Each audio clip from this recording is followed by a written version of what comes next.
Hello my dear students. अब हम लोग पढ़ते हैं इंफ्रारेड वेव्स। इंफ्रारेड वेव्स के बारे में कुछ जानेंगे। ये एक्चुअली इंफ्रारेड वेव्स हैं क्या? वर्ड देखिए, इंफ्रारेड वेव्स, रेड लिखा हुआ है ना, इंफ्रारेड। तो विजिबल लाइट की जो रेड वाली रीजन है ना, जैसे विजुअल हम लोग पढ़ते हैं VIV GY OR, तो लास्ट में क्या आता है? R। तो रेड रीजन के आसपास का जो रीजन है ना, वो इंफ्रारेड वेव्स वाला है। ठीक है, इसे लिखा हुआ इंफ्रारेड्स, इंफ्रारेड वेव्स। ये इंफ्रारेड वेव्स को ही हम लोग क्या बोलते हैं? हीट वेव बोलते हैं। क्या बोलते हैं इसको? हीट वेव, क्योंकि ये गर्म कर देता है। इंफ्रारेड वेव्स मतलब क्या होते हैं? गर्म कर देते हैं, इसीलिए इसको शॉर्ट फॉर्म में, दूसरे शब्दों में कभी कभी बोलते हैं कि इसे हीट वेव बोलते हैं, गर्म वाला वेव। ठीक है, now this is called infrared waves, called the sometimes also called the heat waves. ठीक है, ये इंफ्रारेड वेव्स की प्रॉपर्टीज कुछ समझिए। इनकी फ्रीक्वेंसी कितनी है? 10 टू द पावर 14 से कम और 10 टू द पावर 12 से ज्यादा। ये रेड रेड जो कलर है ना विजिबल लाइट में, उससे थोड़ा सा इसकी वेवलेंथ क्या होती है? इसकी वेवलेंथ क्या होती है? ज्यादा होती है। ठीक है, इसकी वेवलेंथ क्या होती है? ज्यादा होती है रेड से, थोड़ा सा ऑल्सो ओवरलैप करता है। ये ओवरलैप करता है, रेड रीजन को ओवरलैप कर देता है, इसे लिखा हुआ है इंफ्रारेड रीजन, इंफ्रारेड वेव्स है ना। वेवलेंथ देखिए, ऐसे ऐसे इंफ्रारेड वेव्स की वेवलेंथ कितनी है? तो 10 टू द पावर -6 मीटर से लेकर 10 टू द पावर -3 मीटर तक के बीच में इनका वेवलेंथ लाई करता है। कम है वेवलेंथ। ठीक है, तो और रेड रेड जो क्या बोलते हैं उसे, रेड लाइट की जो वेवलेंथ है, उससे उससे इसकी वेवलेंथ क्या है? ज्यादा है। उससे इसकी वेवलेंथ क्या है? ज्यादा है। चलिए, कैसे प्रोड्यूस होता है ये समझते हैं। इंफ्रारेड वेव्स को कौन कौन प्रोड्यूस कर सकते हैं? Infrared waves are produced by most of the hot body. ज्यादातर जितने सारे गर्म बॉडीज हैं, ज्यादातर जो हॉट बॉडीज हैं, गर्म बॉडीज हैं, गर्म बॉडीज, जितने सारे गर्म बॉडीज हैं, ठीक है, hot bodies, this waves are produced by most of the hot bodies and some molecules. कुछ मॉलिक्यूल्स जो होते हैं वही क्या करते हैं? इंफ्रारेड वेव को प्रोड्यूस करते हैं। मॉलिक्यूल्स जितने सारे हैं वो सभी प्रोड्यूस करते हैं मोस्ट ऑफ द सबस्टेंसेस। तो मोस्ट ऑफ द सबस्टेंसेस में देखिए H2O water, carbon dioxide, ammonia etcetera, ये सब क्या करते हैं? इंफ्रारेड वेव को एब्जॉर्ब कर लेते हैं। क्या करते हैं? ये एब्जॉर्ब कर लेते हैं। एब्जॉर्ब करने की वजह से क्या होता है? एब्जॉर्ब करने की वजह से क्या होती है? इनकी वेवलेंथ एक्चुअली क्या होती है? माइक्रोवेव से कम होती है। ये वेवलेंथ जाते हैं उस बॉडी में, चाहे वाटर के मॉलिक्यूल्स हो, कार्बन डाइऑक्साइड के मॉलिक्यूल्स हो, और ये NH3 है, तो ये क्या करते हैं? इंफ्रारेड वेव को एब्जॉर्ब कर लेते हैं। ये एब्जॉर्ब कर लेते हैं, समझिए बात को, ये एब्जॉर्ब कर लेते हैं। और एब्जॉर्ब करने के बाद जो होती है ना, वो एब्जॉर्ब करने के बाद क्या होगी? तो इनके अंदर जो मॉलिक्यूल्स हैं, इनके अंदर जो मॉलिक्यूल्स हैं वो हो जाते हैं गर्म। वो क्या हो जाते हैं? गर्म। ठीक है, गर्म हो जाते हैं और गर्मी मेंटेन रहती है। तो चलिए, क्या क्या प्रॉपर्टीज है वो हम समझते हैं। इंफ्रारेड वेव का यूज हम लोग इंफ्रारेड लैंप में भी करते हैं, जिसका बहुत ज्यादा इस्तेमाल होता है फिजिकल थेरेपी में। फिजिकल थेरेपी में इंफ्रारेड लैंप्स का बहुत ज्यादा इंपॉर्टेंस है। इसके बिना इंफ्रारेड फिजिकल थेरेपी के बारे में हम सोच भी नहीं सकते। ठीक है, यही यही इंफ्रारेड वेव्स अर्थ को, दूसरा एप्लीकेशन, पहला तो हमने समझ लिया कि फिजिकल थेरेपी में इंफ्रारेड लैंप्स का यूज होता है। दूसरा चीज ये है कि हमारा जो अर्थ है उसे गर्म रखने में ये इंफ्रारेड वेव का बहुत ज्यादा योगदान है। अब कैसे है वो समझिए। विजिबल लाइट सन से आती है डे के टाइम में। डे के टाइम में, during the day time, sunlight reaches the earth. ठीक है, डे टाइम में क्या होता है? सन की लाइट अर्थ पे पहुंचती है। तो सन की लाइट अगर अर्थ पे पहुंचती है, इससे क्या होता है? सन की लाइट विजिबल लाइट होती है। विजिबल लाइट होती है, सबको पता है। तो सन की लाइट जब अर्थ में पहुंचती है तो अर्थ क्या करता है? एब्जॉर्ब कर लेती है। और कुछ पार्ट जो होती है रेडिएट भी कर देती है। गर्म हो जाती है अर्थ, फिर क्या करेगी? रेडिएट कर देगी, वापस रेडिएट कर देगी। तो जो रेडिएट करती है अर्थ, अब तो मान लो अर्थ गर्म हो गई, अब वो रेडिएट करेगी। बहुत सारे मॉलिक्यूल्स भी हैं, बहुत सारे पेड़ पौधे मॉलिक्यूल्स जो कुछ भी हैं, कार्बन डाइऑक्साइड है, तो जो कुछ भी है, समझिए बात को। तो सन से आया लाइट अर्थ पे, अर्थ हो गई गर्म। गर्म अब ये बन गया हॉट बॉडी। हॉट बॉडी करेगा रेडिएट। रेडिएट जो करेगी तो कौन सा चीज वापस देगा? इंफ्रारेड वेव्स वापस देगा। इंफ्रारेड वेव्स, ये इंफ्रारेड वेव्स आया कहां से? क्या विजिबल रीजन में था? क्या विजिबल रीजन में था?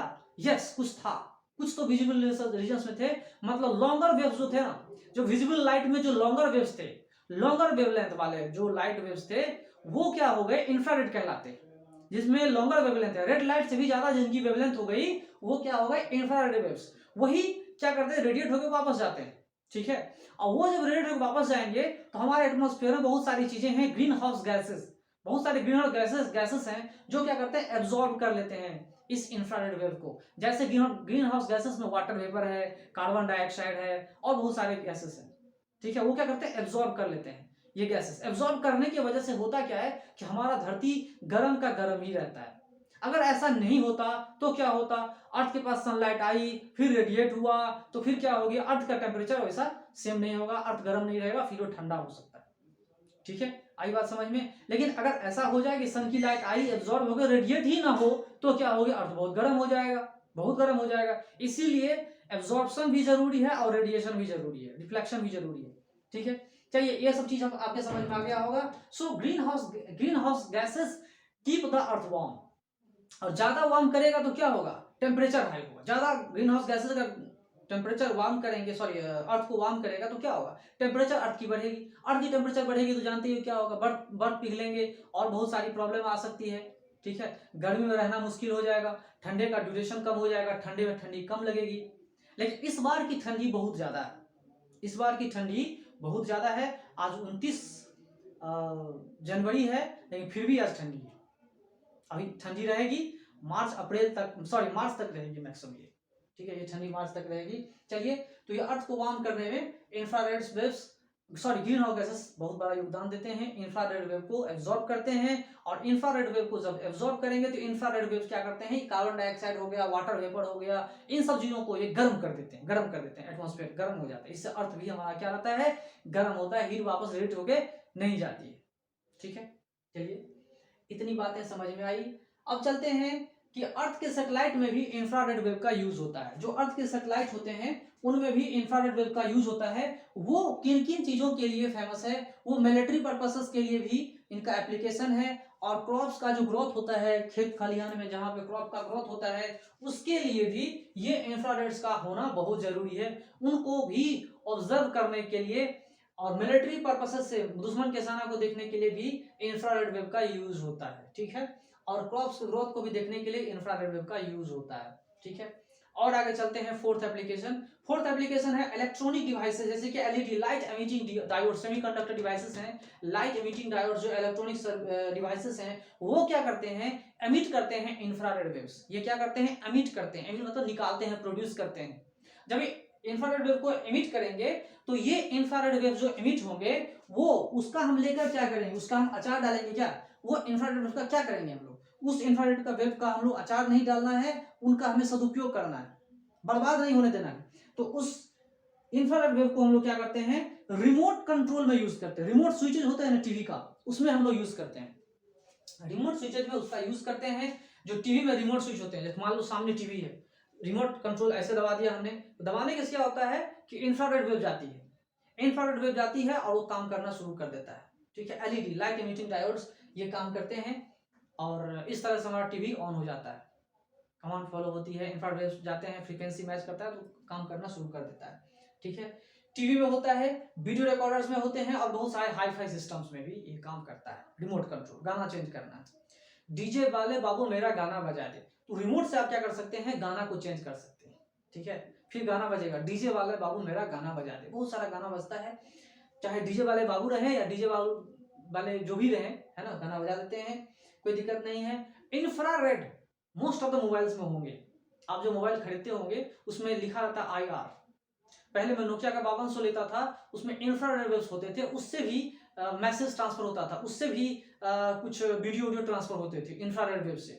आजकल ब्लूटूथ से ट्रांसफर हो रहा है, ठीक है। तो उससे इंफ्रारेड वेव से भी क्या होता था, ट्रांसफर होता था डाटा, ठीक है। बहुत सारे मोबाइल्स में रहते हैं, आज भी आप मोबाइल देखो तो उसमें लिखा था IR अवेलेबल, यस, ठीक है।